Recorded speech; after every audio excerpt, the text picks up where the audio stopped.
नमस्कार मित्रांनो, महाराष्ट्राच्या राजकारणातून सर्वात मोठी आणि धक्कादायक बातमी समोर येत आहे. काय आहे हे प्रकरण? चला तर जाणून घेऊया.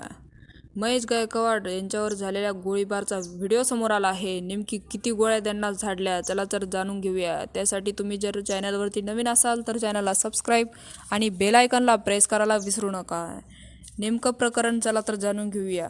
उस्मानाबादमध्ये पुन्हा एकदा भाजप आणि शिवसेनामध्ये झालेला वाद समोर आला आहे. रात्री 10 वाजता आमदार गणपत गायकवाड आणि शिवसेनेचे प्रमुख नेते महेश गायकवाड उस्मानाबादच्या हिलाइन्स पोलीस ठाण्यामध्ये अवतरले होते.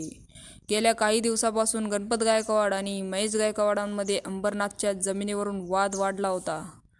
उस्मानाबादच्या हिलाइन्स पोलीस स्टेशनमध्ये आमदार गणपत गायकवाड आणि महेश गायकवाडांमध्ये शब्दार्थिक चकमकी झाली होती आणि त्यावर राग आणला झाल्यावर 10 गोळ्या झाडण्यात आल्याची माहितीसुद्धा समोर आली.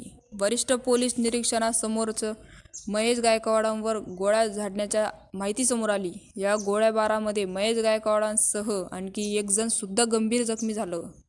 दरम्यान महेश गायकवाडांवर तातडीने ज्युपिटर रुग्णालयात शस्त्रक्रिया करण्यात आली. त्यांची प्रतिक्रिया स्थिर असल्याचे सुद्धा समोर आले आहे. यापूर्वी देखील त्यांच्यावर जीवघेणे हल्ला सुद्धा समोर आला होता. गेल्या काही दिवसापासून कल्याणच्या संपूर्ण प्रकरणाची उच्चस्तरीय चौकशी होणार असे आदेशावरून उपमुख्यमंत्री देवेंद्र फडणवीस यांनी दिले आहेत. उपमुख्यमंत्री अजित पवारांनी उल्हासनगर मंच घटनेवर प्रतिक्रिया दिली आहे की कोणीही कायदा हातात घेण्याचा प्रयत्न करू नका. कायदा हा शेवटी सर्वश्रेष्ठ असून तो सर्वांसाठी समान आहे आणि कितीही उच्च पदावरील व्यक्ती असला तरी त्यांनी नियम पाळायला पाहिजे, असे उपमुख्यमंत्री पवार म्हणाले.